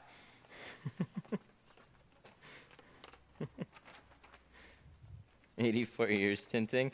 84 years in the business, tinting 2020 Challengers. 2021. This is a new one. Oh, I gotta ask you guys. So Nick, you guys know Nick. He just traded in. He had a Challenger 2 of his own. He just traded it in and got a bonus for trading his lease in early. They basically, I don't know. I'm sure he called or something, but they gave him $7,000 for turning in his Challenger early, because there's a really low car inventory right now. So they're giving bonuses to people trading in and selling cars right now. So if you're looking to do something like that, check with your local dealership, because I'm definitely curious about doing that as well. Because I would kind of, I'm fine with keeping it, but if they're going to give me more to sell it now, then if I can just take it and then roll into something else. Look at that. We get both quarters out of here now.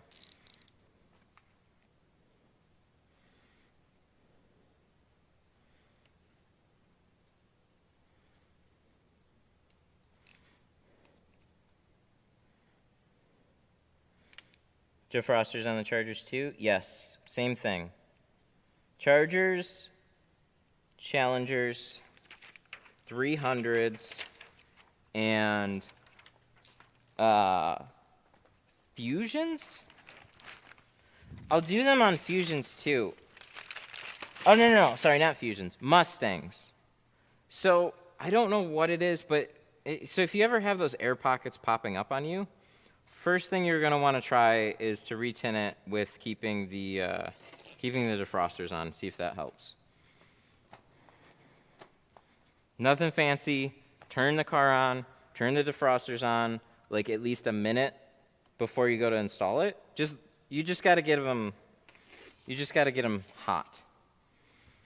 So, you know, you're back there prepping it with soapy water and stuff. So as you're doing that, just have the car on and running. That's how I always do. I'll leave it off, go to prep it, and while I'm prepping it, I just got the defrosters on.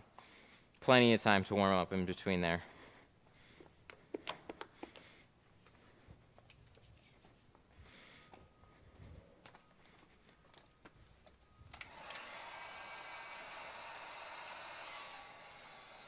It is nice to not have a neckband, though. That made that slightly easier, but the GoPro definitely is a little tall.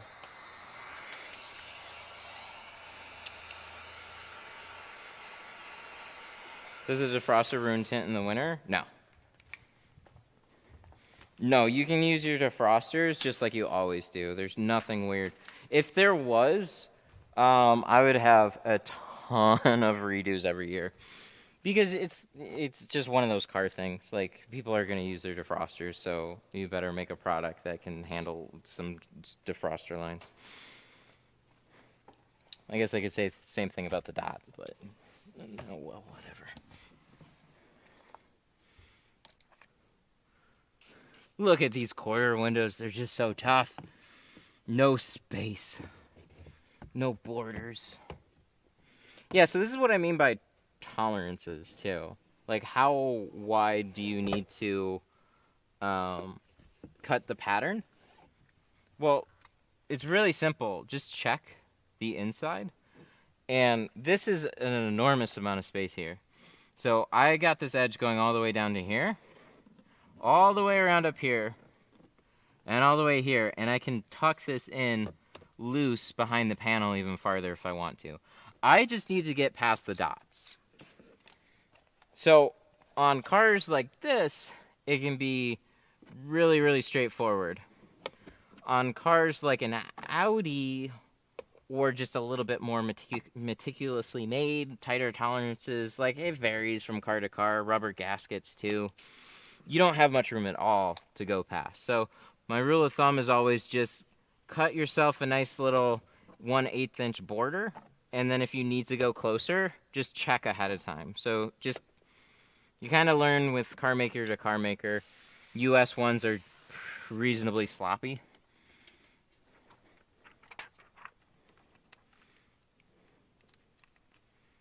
So then you know how wide you can make your tint, and it only needs to be as wide as the edges of those borders. Because you'll see here, look, if I left it like this, ew, that's an ugly gap. If I left it like that, ew, it's an ugly gap. But make sure all these overlap, and now you don't have any bright spots. Everything's all nice and even looking. Good job. You just did it. You just did it. Tack it down in place, which it can still shift around on you while you're doing that. So you hold it, tack it, squeegee it, go over it again.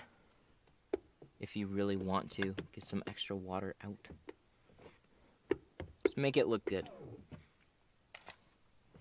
And then, ba-ba-da-ba, you tinted your window. Yay! Hooray!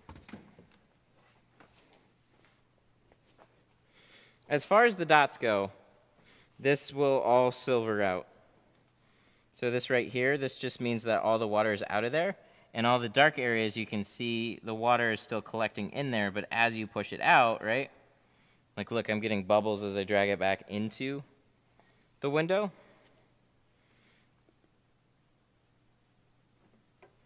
It's just air. So as you're pushing it out, that way. See, now it's all silvering out. That happens naturally. So whether I do that or not, it'll all do that.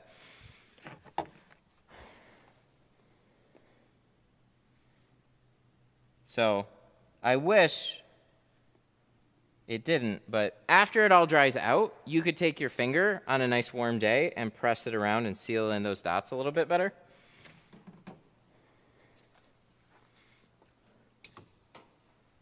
But that's just the way it is. Are there differences in ceramic tints between manufacturers, or are they generally the same?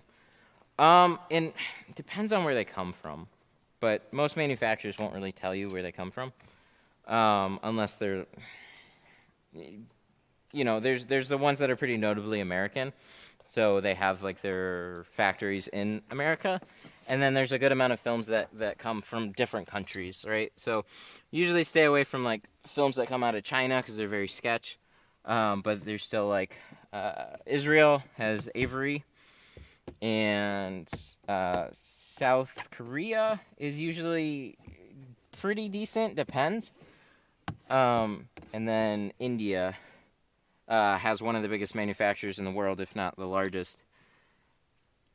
So the technology that they put into the ceramic will vary from company to company. They're all going to block out some heat, but how clear they are and how much heat they block out, those are like the two biggest things with ceramic. They're all going to look black on the vehicle. When you're sitting inside the vehicle looking out, they're all going to look a little bit different. Every film has a little bit of a different coloring to them. It's not something that you really get to find out beforehand unless the installer shows you the film, and it's not really something you're going to care about because they're all pretty good looking, or like a lot of them. All of them more notable film manufacturers and suppliers all look pretty good. So across the board, yeah, you will get a pretty decent job. Just don't go like overly cheap, because when you start to go cheap on your ceramics, they start getting cheaply made films and hazy films. That's the major thing that can go wrong, other than adhesive failure. They could look hazy on the vehicle.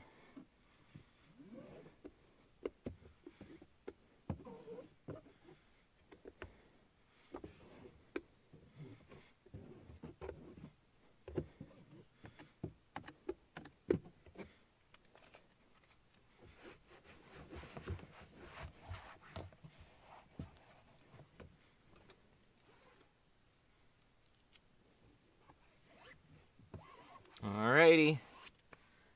Well, that went pretty well. We got it. Challenged.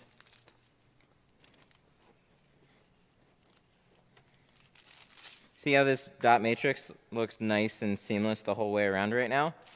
I could make it not look that way if I start pushing the water out. So it's one of those things that, like, you know, on delivery, it's kind of nice just to leave it alone as much as you can so it looks nice and even, but it is one of those things that will turn out like this as it dries out. You can even just look at a little time lapse of this guy back here. The longer it sits here, the more this border dries out. So, looking sick, thank you. I appreciate that. So we're going to check all these edges here. Sometimes there can be like a little dip, like from a little film. Want to make sure that it's all completely stuck down. And just press all the air out along the edges, make sure it's all sealed down. So the longer that these windows sit, the better. It's still like, it would be okay in my book to let this go. Squeegee the bottom edge before you kind of flip the latch, but I'll do the roll downs first, and then I'll do the back window, because then it just gives them a little bit of extra sticking time before you're opening and closing the door a bunch. I used to demand that they hang around for like a half day or longer, because we were having like so many of the early ones peel. That was before I did snap shrinking, and that honestly, for whatever reason, seemed to cure my problem.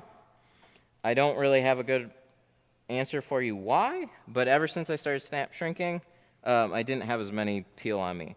But some of the earlier ones were really tight on this back edge, so you get those back corners peeling. I've been there. I've dealt with it.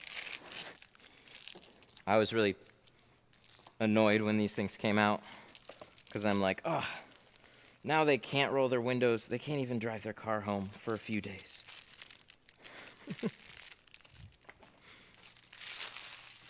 Canon.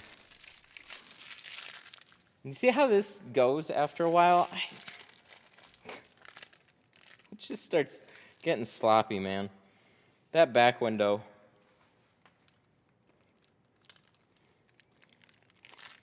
Looking sick. Keep up the grind, Matt Black. Thanks. I appreciate it.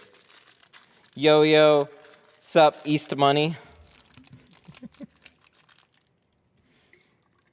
Is that 5? No, that's actually 20.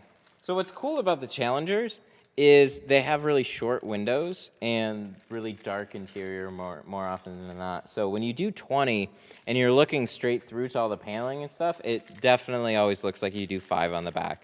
But you can do 20 to have a really similar look. It's only when you squat down and look straight through that it looks lighter.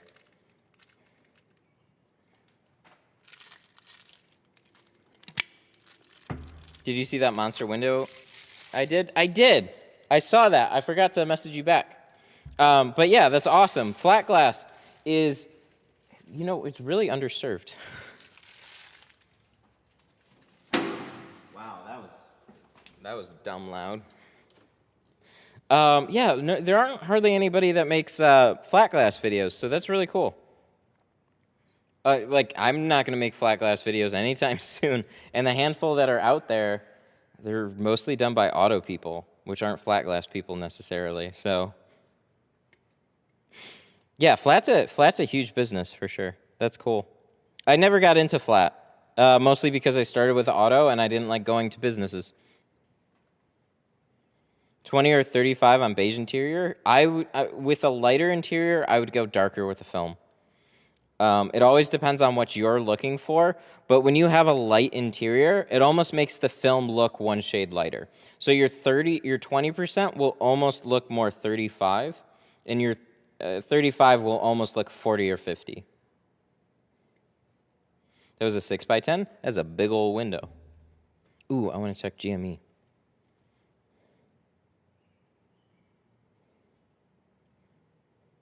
Well, this didn't take overly long, huh?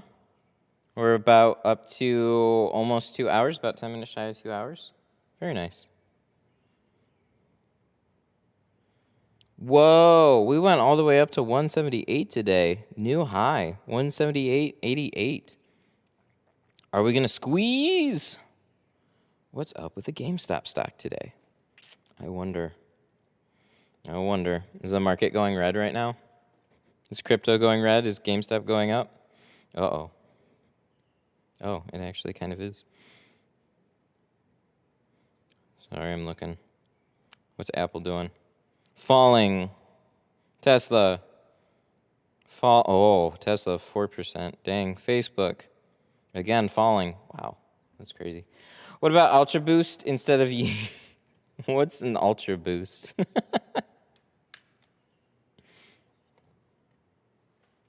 Or NMD? I'm not a shoe dude. I don't know any of these things that you're talking about, actually. I'm scared to search it. Ultra Boost. Oh, Adidas. Here. This is kind of what my Skechers look like. They're just called Skechers. I just don't have laces either. I have, like, I don't know. Let me look. They're super comfy.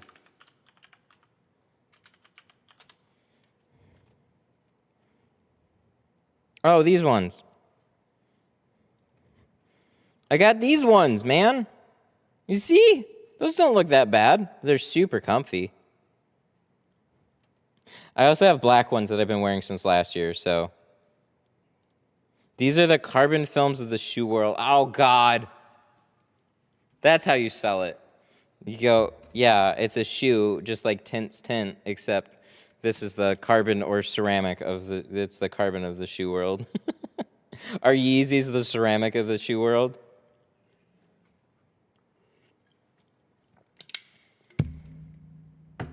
Who showed you the defroster trick?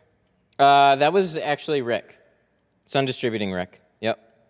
I called him one day, I think, and I was like, man, these defrosters. I don't even remember how the conversation started.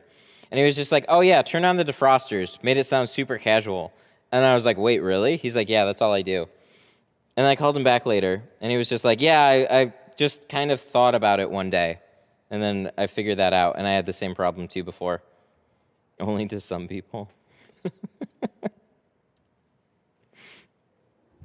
It's cool. He's actually dropped this off for, like, most of the day. So he's not going to be picking this up later, so I have a minute to hang out here. I got to get this floor done, but I kind of want to do it live. I don't know. And the only time I've got live or to do it, I think, is Thursday. So I think I'm going to have to wait till Thursday to do this floor. Because I got a full windshield in the morning, and then I could do it in between that full windshield. And then I think I got a 2:30 appointment. So I got a good amount of space in between there right now. So this, if you guys want to see a race deck floor after it's been sitting since October, and then this has already been well used from like earlier last year as well. So I think I've had it for about a year right now. We'll be going over, ripping it apart, cleaning it, and then we'll be making it a little bit bigger. So at least I think I'll do it live. Sometimes it gets really tiring. I gotta look up the pattern because I gotta figure out how wide. So that was one of the problems before was I oversized it and then I started putting it together and I had to like rearrange it and stuff. So I have this floor here and then I made it a little wider on the sides and made the fill a little bit bigger too, but I don't remember exactly how many tile widths, so I gotta go look that up. Hopefully I have that. But other than that, we are all tinted up on this Challenger. And it's 3:30. We're about half hour from market close. This could be a fun day. It already has been. GameStop, it's up 11%, which is really unusual for a stock like that. Have you changed the oil in your Explorer? Do you like look at it and just know? Because the light came on like a couple weeks ago, and I don't do I don't drive it very far, so I just have to get around to changing it. But I actually have to change it. I missed the stream, but how do you get a nice top edge? Just cut it nice. I don't mean to like meme on you or anything like that, but I'm not sure how to describe it. So one thing that you can try is one of these blades. So this is the 30 degree carbon NT blade. These are really good. They're really sharp, and they hold their blade a little bit longer than the stainless steel. So I just try and tack it and tack it along the top, like squeegee it down the whole way and down, and then it just goes straight across, straight down, and then I'll round my corner off the window, and then it usually lines up pretty well from that. So I don't know. I gotta take like tint shaving lessons or something because I got some files and I still haven't been able to get it down quite right. Same thing with the blade. It's just not something I've been able to do consistently. I can sometimes get it, but I usually have to dry out the film. Usually I have to make sure it's really dry before I go ahead and trim it off that way. And even then, sometimes everything will be going good and then it'll snag somewhere. And then it'll ruin the whole window. So after you've gone through all that, where with the way that I've been doing it for a long time is just get a teeny tiny gap at the top. It's something that it looks great. So not quite as perfect as taking a file or something like that, but I also don't want to damage it or anything. Alrighty, my dudes. Wow, we got a bunch of super chats, so let's shout some of those out. No, I don't want to go to Streamlabs.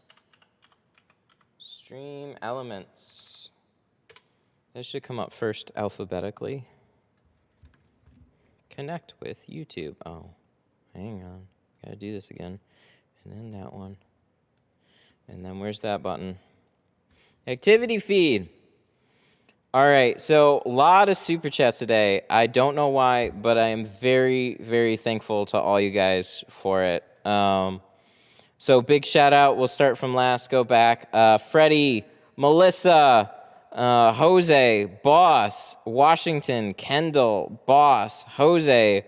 Those are father and son. That was pretty cool. Daniel, Reina, Marcus, Jose. Oh, wait, that was from the last one. Oh, we're getting back into the previous ones. Oh, okay. Daniel Reina was the first. He calls first. Thank you guys so much. I really, really appreciate all the support, as always. Hope you guys learned something today. We have another live stream for sure on Wednesday. And then I don't know for sure if I'm doing the floor or not, but I'm pretty sure I'm going to do it on Thursday. I put aside the time to do it, so I just got to come in here, do a windshield, and then take the time to like take this floor apart and then sweep it out and stuff like that. So it'll kind of be just like a chill stream. You guys will hear me breathing heavy, I'm sure. And then if there's anything you want to know about the race deck floor, it's there's been a lot of questions about it overall in terms of like water. What does it look like after it's been sitting there for a while? So like how much dirt accumulates underneath it, and like how many snap blades do we have under there, and all that kinds of stuff. So we'll go over that. I think on Thursday it should be a pretty good way to just kind of mix it up a little bit. We are, oh man, K24 coming in at the end. Yes, we are very green today. What a day. It's looking really good at the end too. It's strong. Anytime you see it bouncing towards the ceiling a bunch of times, it breaks out and then still does it again. That's looking pretty good. Not a crazy amount of volume, but it's picked up a little bit. A little balloon pattern going on there. It's pretty sweet. So with that, I will see you guys on Wednesday. Y'all have a good day. Keep busy. Join the Facebook group if you haven't, and I'll see you guys in the next one. Goodbye.